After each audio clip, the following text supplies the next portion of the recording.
मोर नाम हूँ निराकार साहू आमर नवोदय भारत फाउंडेशन सेक्रेटरी आमर आज योग दिवस रे ये योग विषय नहीं प्रत्येक ग्रामांचल पहुँचाबे प्रथम थर पर आमर ये सारू ग्रामर ये मेडिकल भितर आमर डॉक्टर को एवं सरपंच सहयोग गोटे योग आयोजन करछु एथिरे समस्त को गाँव ग्रामर समस्त व्यक्ति विशेष को योग द्वारा शरीर को सुस्थ रखापी उद्देश्य रे इस प्रकार आम आयोजन करछु। ये आयोजन प्रत्येक ग्राम में पहुँचापी आमर उद्देश्य।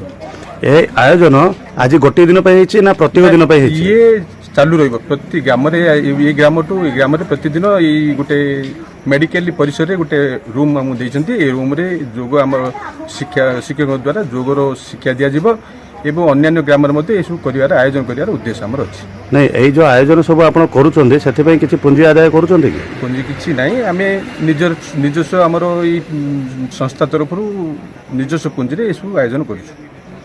धन्यवाद। जय जगन्नाथ। मो ना नीलांचल साहू सारू ग्राम सरपंच हिंजलकाटू ब्लॉक।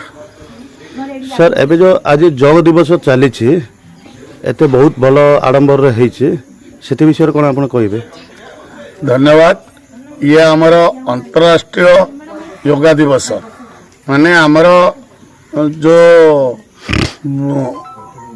मोदी सर आमर यहीटा को विख्यात करते योगा पाई बोली जो कनसेप्ट काढ़ी आमर ये हूँ शरीर पाई बा आमर मानसिक टू धरिकी बंचवा रास्ता टू धरिकी आउ मला पर्यंत योगाटा गोटे रामबाण। एणु मु समस्त को अनुरोध करे बा ये जो योगा सिर्फ आजिका दिन रे ही करा उचित नुहे सबु बळे समय बाहर करी जो कम से कम 15 मिनट हो आमे आमर जीवन शैली भितर योगा टिके करवा दरकार आउ करवा द्वारा आमर मानसिक टू धरी शरीर स्वास्थ्य पर्यंत ये काम देव। धन्यवाद। जय जगन्नाथ। वंदे उत्कल जननी। नवोदय भारत फाउंडेशन तार सदस्य ब्रह्मपुर समाज सेविका सरिता पंड्या।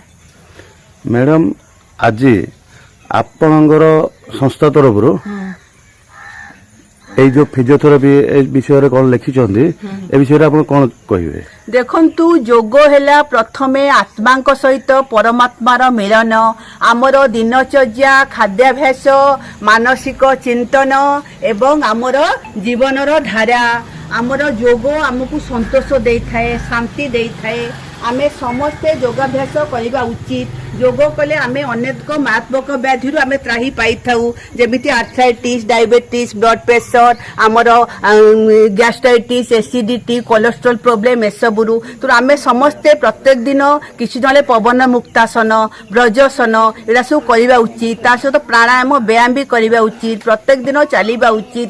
योग कहले गोटे शांति श्रृंखलित जीवन तो आमे आज समस्त को आम संस्था माध्यम यही वार्ता दौचु जे योग को जीवन सहित संश्लिष्ट करंतु। योग है आम संस्कृतिर वैज्ञानिक जीवन धारा आमर गोटे योग आम गोटे परिचय दे थाए लाइफ रे सक्सेस करि थाए लाइफ को श्रृंखलित करि थाए एवं आम जीवन को समृद्ध भी करि थाए। तो मोर अनुरोध आम संस्था तरफ आपण समस्ते योग को आपणे नियंतु एवं गोटे नुआ परिवर्तन आनंतु।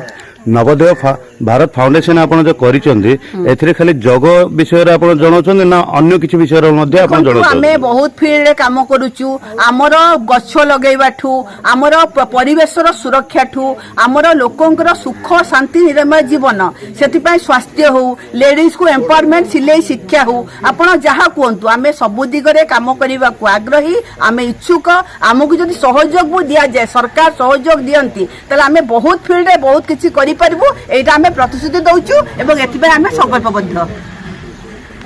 परिचयटा दियंतु। आमे याड सियाड बहु करथिले आयुर्वेदिक मेडिकल ऑफिसर सर मु आयुर्वेदिक मेडिकल ऑफिसर सारू ग्राम रे अछि दीर्घ 4 वर्ष ला एठम अवस्थापित अछि तत् सहित district medical officer Ganjam district भाबे अवस्थापित अछि। କାର୍ଯ୍ୟରତ। ମ୍ୟାଡ଼ାମ ଆଜି ଅନ୍ତର୍ଜାତୀୟ ଦିବସ ବିଷୟରେ ଆପଣ କ'ଣ କହିବେ? ଭାରତ ସରକାର ଆଜି ଜୁନ୍ 21 ତାରିଖକୁ ଅନ୍ତରାଷ୍ଟ୍ରୀୟ ଯୋଗ ଦିବସ ରୂପେ ପାଳନ କରିଛନ୍ତି ଏବଂ ପାଳନ କରିବା ପାଇଁ ପୁରପଲ୍ଲୀରେ ତୃଣମୂଳ ସ୍ତରରୁ ସମସ୍ତଙ୍କୁ ଆହ୍ୱାନ ଦେଇଛନ୍ତି, ଯାହାଫଳରେ କି ଆମେ ସୁସ୍ଥ ନିରୋଗ ମାନସିକ ବୌଦ୍ଧିକ ସବୁ ରୂପରେ ଆମେ ସୁସ୍ଥ ହେଇକି ରହିବା। ଆଉ ମେଡ଼ିସିନ ତ ଅଛି ସବୁ ରୋଗ ପାଇଁ, କିନ୍ତୁ ଯୋଗ ଦ୍ୱାରା ଆମେ ଅଣସଂକ୍ରାମକ ବ୍ୟାଧି ଯେପରି ପ୍ରମେହ ହେଲା କି ରକ୍ତଚାପ ହେଲା କିମ୍ବା ଅନ୍ୟ କୌଣସି ଅଣସଂକ୍ରାମକ ରୋଗକୁ ଆମେ ଔଷଧର କମେଇ ପାରିବା, ଔଷଧର ଡୋଜ୍ ଆମେ କମେଇ ପାରିବା। ତେଣୁ ଯୋଗ ପ୍ରତ୍ୟେକ ମଣିଷ ପାଇଁ 7ରୁ 70 ବର୍ଷର ପିଲାମାନେ ହେଉ କି ବୃଦ୍ଧମାନେ ହେଉ ନିହାତି ଯୋଗ କରିବା ଆବଶ୍ୟକ।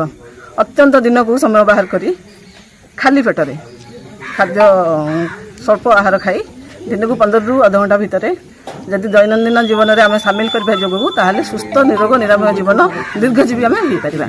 ଏହା ଆପଣ ମେଡିକାଲ ତରଫରୁ କହୁଛନ୍ତି ନା ଆପଣଙ୍କ ଚାପ ବଳରେ କହୁଛନ୍ତି? ନା ନା ନା ମୋର ସ୍ୱୟଂ ଇଏ ବଳରେ କହୁଛି। ମୁଁ ମୋର ଦୀର୍ଘ ମୁଁ ଗୋଟେ ଯୋଗାଭ୍ୟାସୀ ଦୀର୍ଘ ମାନେ ଯେଉଁ ଆସୁଛି ଆମର ୟୁଟ୍ୟୁବ୍ ଚ୍ୟାନେଲ୍ ମାଧ୍ୟମରେ ହେଉ କିମ୍ବା ସରକାରଙ୍କର ଯେକୌଣସି ଚ୍ୟାନେଲ୍ ମାଧ୍ୟମରେ ଯେତେବେଳେ ଯୋଗ ପ୍ରିୟ ମାନେ ଆସେ ଦିନ, ସେଦିନ ମୁଁ କରେ। ଏବେ ବି ଯୋଗ ସାର୍ଟିଫିକେଟ୍ ମୋ ପାଖରେ ଆଜି ବି ପାଇଛି ଭାରତ ସରକାରଙ୍କ ତରଫରୁ। ସକାଳେ ହେଇଥିଲା ଗୋଟେ 6ଟାରୁ 6:30ରୁ 7:30 ଗୋଟେ କାର୍ଯ୍ୟକ୍ରମ, ସେଥିରେ ମୁଁ ଅଂଶଦାନ କରି ସାର୍ଟିଫିକେଟ୍ ପାଇଛି। ଏଇଟା ବହୁତ ସ୍ୱତଃ ଇଚ୍ଛା, କୌଣସି ପ୍ରେସର ନାହିଁ ମୋ ପାଇଁ। ଧନ୍ୟବାଦ।